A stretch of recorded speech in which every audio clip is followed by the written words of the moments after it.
The awakening signal the monitoring station Eternal Vigil floated in the empty space between star systems. Its sensors pointed toward the vast darkness that separated the Galactic Confederation from the unknown. For 3,000 standard cycles, nothing had ever emerged from that void. Today would be different. Sensor Specialist Korvac adjusted his forearms across the control panel, his chitinous exoskeleton clicking with each movement. The Zilathi were known for their patience, their ability to watch and wait for centuries, without complaint. But even Korvac felt something stir in his thorax when the impossible reading appeared on his screen. A signal, structured and deliberate, coming from the deepest part of the void where no star had burned for 1 billion years. He transmitted the data to the Confederation Council immediately.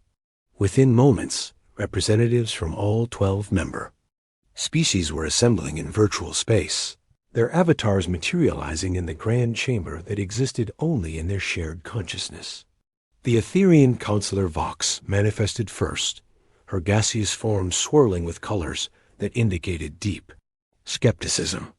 The Mechanari delegate Binary 7 appeared next, followed by the Crystalline Shard Collective, the Aquatic Depth Singers, and others. Council Prime Thesarius, an ancient member of the Psychic Mentari race, called the emergency session to order.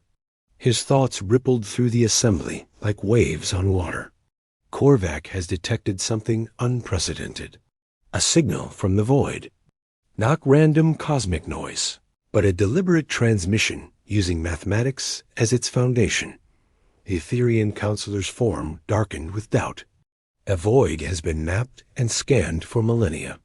There is nothing there but the remnants of dead stars and frozen rocks. This must be an echo, a reflection of our own signals bouncing off some anomaly. Binary 7 processed the data in nanoseconds. Negative. The signal originates from a point source moving at sublight velocity. Estimated distance is 17 light years into the void. The mathematical structure suggests intelligence, but the pattern matches no known species in our databases. A ripple of unease passed through the assembly. The Shard Collective resonated with harmonics that translated to concern. If there is intelligence in the void, why have they remained hidden for so long? What could survive in such emptiness? Before anyone could respond, Korvac's emergency signal blazed through their consciousness. The source is accelerating. No, wait, multiple sources. They are spreading out in a formation. Council members, we are detecting not one vessel, but hundreds. The virtual chamber erupted in chaos. The Depth Singers, representative, created sonic patterns of alarm. The warrior caste Craig pounded their war drums in anticipation. But it was the oldest member of the council, the ancient historian Memories of Stars from the long-lived eternal race, who spoke the word that silenced them all. Humans. The name hung in the virtual space like a specter from mythology. Every species had their legends of the humans, the wanderers, the survivors, the impossible ones. Stories passed down from the time before the Confederation, when the galaxy was young and wild. Tales of a species that refused to accept the limits of biology, that adapted to any environment, that possessed an inexplicable drive to explore beyond all rational boundaries. Thesarius projected calm through the assembly. Myths and legends have no place in this chamber. We deal in facts. Korvac, can you establish communication? The Gilathi's response came immediately. They are already transmitting. Council Prime. The signal is using multiple formats simultaneously, as if they are trying every possible method of communication at once. Audio waves, electromagnetic pulses, quantum entanglement patterns, even gravitational wave modulation. Whoever they are, they desperately want to talk. Then let us answer, Thesarius decided. Route the communication through the universal translator. Matrix. The chamber fell silent as the connection established. When the voice came through, it was unlike anything they had expected. Not the harsh, aggressive tones of conquerors, nor the cold, calculating speech of machines. It was warm, tired, and filled with a hope that seemed to have survived impossible hardship. This is Admiral Sarah Chun of the United Earth Exodus Fleet. We have been traveling for 437 years, seeking safe harbor and new friends among the stars. We detected your beacon and followed it here. We mean no harm. We are refugees, explorers, and dreamers who refuse to let our light fade in the darkness. May we approach? The council members exchanged glances across species. Boundaries. Refugees? The legendary humans were refugees? Vox swirled with confusion. Admiral Chun, you said Earth. Our records show no inhabited system by that name within 10,000 light years. A pause, then a sound that might have been bitter laughter. No, you wouldn't. Earth is gone. Has been for nearly 5 centuries. Our sun began its death throes earlier than predicted. We had perhaps a century of warning. Some species might have accepted their fate, but humans were stubborn. We looked at the impossible task of evacuating 8 billion souls and said, challenge accepted. Binary 7's processors hummed with calculations. Impossible. The energy. Requirements alone for such an exodus would exceed the output of a G-class star. The logistics of maintaining life support for that many beings across interstellar space cannot be resolved with known physics. Admiral Chun's response carried a note of pride. That's what everyone said. But humans have a saying. Necessity is the mother of invention. We cannibalized our entire solar system. Every asteroid, every moon, even the gas giants. We turned them into ships, fuel, and supplies. We developed closed-loop ecosystems that are 99.7% efficient. We learned to harvest energy from the quantum foam itself. When the universe told us we couldn't survive, we respectfully disagreed. The Craig warrior representative stepped forward. In the virtual space, his form radiating strength. You speak of impossible things. If you are truly humans from legend, prove it. Show us this fleet you claim to command. Very well. We're dropping our stealth fields now. You might want to adjust your sensors to maximum range. What happened next would be recorded in Confederation history as the moment everything changed. Where before there had been empty space, suddenly there were ships, not dozens, not hundreds. Thousands upon thousands of vessels materialized from the darkness, each one a testament to human ingenuity and determination. Great arc ships 5 kilometers long, their hulls gardens and cities. Sleek research vessels that seemed to bend space around them. Manufacturing ships that could process asteroids into useful materials in days. Medical ships that glowed with the soft blue light of healing fields. But it was not the number that stunned the council. It was the diversity. No 2 ships were exactly alike. Each had been modified, adapted, evolved to serve its purpose. Some showed battle scars from encounters with unknown dangers. Others bore artistic decorations that turned their hulls into moving galleries. They saw ships that seemed to be living ecosystems, their surfaces covered in what looked like forests. Others were purely mechanical, efficiency given form. Memories of stars spoke in a whisper that reached across the void. The legends were true. Humans don't just survive. They adapt. They overcome. They transform challenge into opportunity. Admiral Chun's voice returned, and now they could hear other voices in the background. Hundreds, thousands of humans working together, coordinating the massive fleet's approach. Council of the Galactic Confederation, we've spent 4 centuries in the dark between stars. We've faced radiation storms that would sterilize worlds. We've survived impacts that should have shattered our ships. We've lost many along the way, but we've also grown. Children have been born who have never seen a star up close. Artists have created beauty in the depths of space. Scientists have Unlocked secrets we never imagined. We're not the same humans who left Earth. We're something new, forged in the crucible of the void. Lasarius felt something he hadn't experienced in 3 centuries. Wonder. What do you want from us, Admiral Chun? A place to rest. A chance to share what we've learned. And perhaps, if you're willing, to teach you something our journey taught us. That impossible is just another word for hasn't been done yet. The council exchanged thoughts at the speed of consciousness. The vote was unanimous.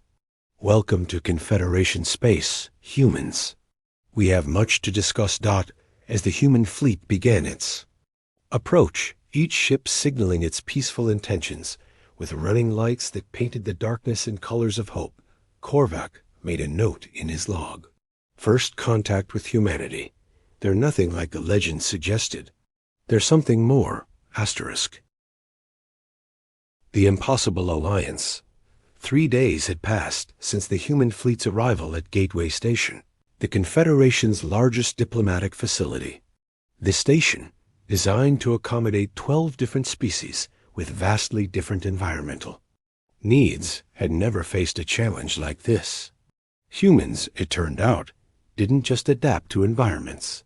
They thrived in all of them. Administrator Zellara watched in fascination as human engineers worked alongside her technical teams. Where the Aquari engineers needed water-filled corridors, humans simply put on breathing apparatus and swam alongside them. Where the Thermians required temperatures that would boil most organic fluids, humans wore cooling suits and continued working. They didn't complain. They didn't demand special accommodations. They simply adapted. Admiral Chun stood in the central command center, her weathered face showing the years of leadership through impossible circumstances.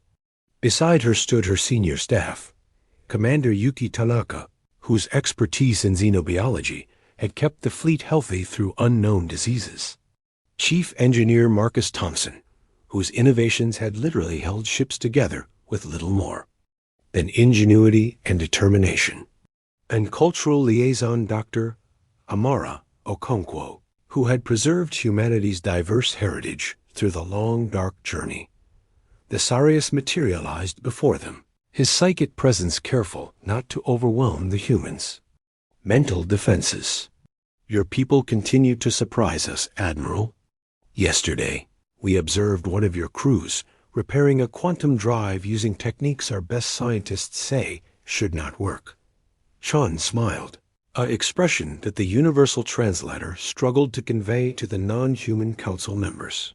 That would be the crew of the Persistent Dream. Their official repair manual was lost in a meteor strike 50 years ago. They've been improvising ever since. Humans have a talent for what we call percussive maintenance and educated guessing. The Mechanari delegate Binary 7 approached, his crystalline processors glowing with rapid calculations. We must discuss the threat you mentioned in your initial reports. The entity you call the devourers. Our long-range sensors have detected nothing matching your descriptions. The human command. Staff exchanged glances. Dr. Okonkwo stepped forward, her voice carrying the weight of terrible knowledge.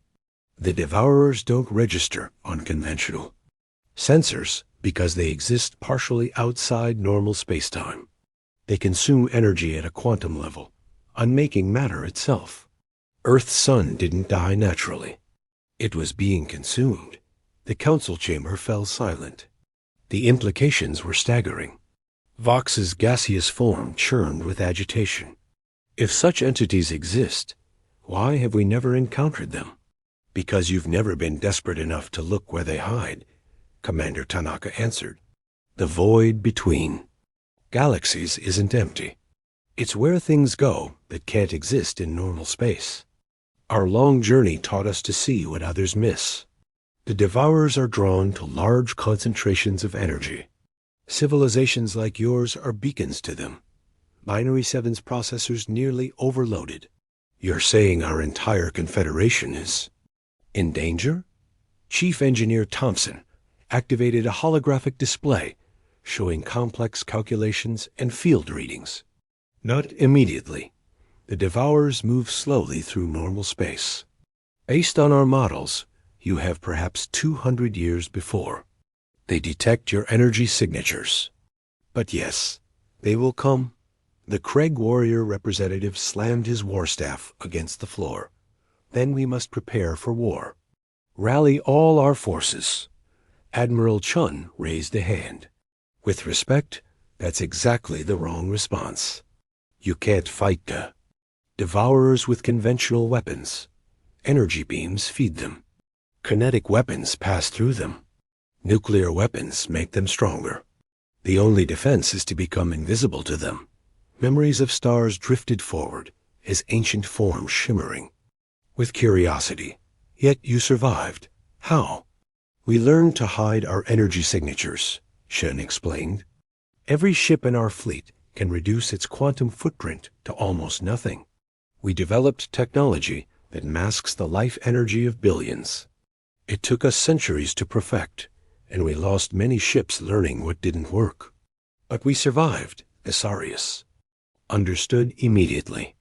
You're offering to share this technology. Dr. Okonkwo nodded. But it's not just technology. It's a completely different way of thinking about existence. Your confederation has grown powerful by harnessing greater and greater energies. That makes you bright flames in the darkness. We learned to be candles instead, small and steady, giving light without attracting predators. The Shard Collective resonated with harmonic skepticism. And what do you want in return for this salvation? Nothing, Chun said simply. That's not how humans work. We share knowledge because raising others up raises us all. We've spent 4 centuries believing we were the last intelligent life in the universe. Finding you, discovering we're not alone, that's payment enough. Binary-7 ran probability calculations. This is illogical. No species offers advancement without expecting compensation. Thompson laughed, a sound that translated strangely. Across species. You're right, it's not logical. But humans rarely are. We once had a scientist who shared the cure for a devastating disease freely with the world. When asked why he didn't patent it for profit, he said, "Could you patent the sun?" That's humanity. We hoard many things, but never hope. Over the following days, human ships began demonstrating their technologies. The Council watched in amazement as vessels seemingly disappeared from sensors while remaining visible to the naked eye. They observed human children playing in gardens that grew on the hulls of spaceships, defying everything known about biology in a vacuum. They saw humans take damaged Confederation technology and repair it using methods that shouldn't work but did. But perhaps the most shocking revelation came when the humans opened their historical archives. They showed the Council their art, created in the darkness between stars. Music composed in the silence of space that somehow captured the sound of hope. Paintings that depicted beauty found in cosmic radiation patterns. Stories written by children who had never known a planet but dreamed of worlds beyond imagination. The depth singers, whose culture revered artistic expression, were moved to their core. Their representative created a harmony that had no words, but conveyed deep emotion. These humans had lost everything, but had created beauty from nothing. They had faced the end of their world and responded by becoming something greater. A week into the cultural exchange, crisis struck. Long-range sensors detected an anomaly at the edge of Confederation space. A section of space where stars were, dimming in a pattern that matched human descriptions of devourer activity. The Council convened an emergency session. Panic spread through several delegations. The Etherians spoke of evacuation. The Mechanari calculated survival probabilities.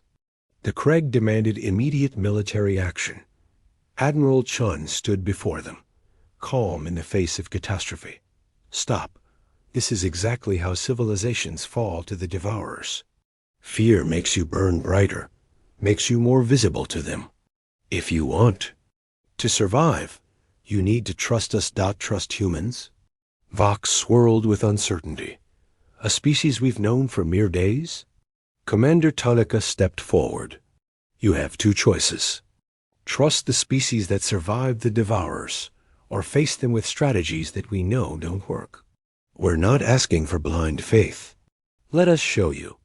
What followed was the fastest technological revolution in Confederation history. Human engineers worked around the clock with alien scientists, adapting quantum masking technology to 12 different species biology and technology. They taught meditation techniques to species that had never conceived of controlling their energy output through thought. They showed warriors how to fight by not fighting, how to be strong through stillness. The human fleet deployed in a protective grid around Confederation space, their ships becoming invisible beacons that confused and misdirected the devourers. Approach. It wasn't a permanent solution, but it bought time. Time to adapt, time to evolve, time to become something more than what they were. 3 months later, the crisis had passed. The devourers, finding no energy signatures to follow, had drifted back into the deep void. The Confederation had survived. Its first encounter with a threat that had destroyed countless civilizations before them. The Saurians stood with Admiral Chun on the observation deck of Gateway Station, looking out at the mixed fleet of human and Confederation vessels. Your people have given us more than survival. You've given us perspective. We spent millennia believing we were the pinnacle of evolution, masters of the galaxy. You've shown us we were children playing with fire in the dark. Asterisk. Chun's weathered face creased in a smile. And you've given us something equally valuable. Purpose. For 4 centuries, we wandered with no destination but survival. Now we have something to protect, friends to stand beside, a future to build. Together, the integration of humanity into the Confederation would take years, but it had begun. Human colonies were established on worlds the Confederation had deemed uninhabitable. Human techniques revolutionized everything from agriculture to astrophysics. Children of 12 species learned together in schools that taught not just facts, but adaptation, creativity, and hope. But perhaps the greatest change was philosophical. The Confederation had always pursued power, seeking to control and dominate their environment. Humans taught them that true strength came from harmony, from working with the universe rather than against it. They showed that survival wasn't about being the strongest, but about being the most adaptable. As the months turned to years, a new saying spread through the Confederation, translated into 12 languages, but carrying the same meaning. When the universe says impossible, humans say, "Watch us." The galaxy had laughed at the human myth, dismissed them as legend and fantasy. But when the fleet arrived, when impossible became reality, when refugees became teachers and the weak became protectors, the laughter turned to respect. And in that respect, a new age began. An age where impossible was just another challenge to overcome. Asterisk.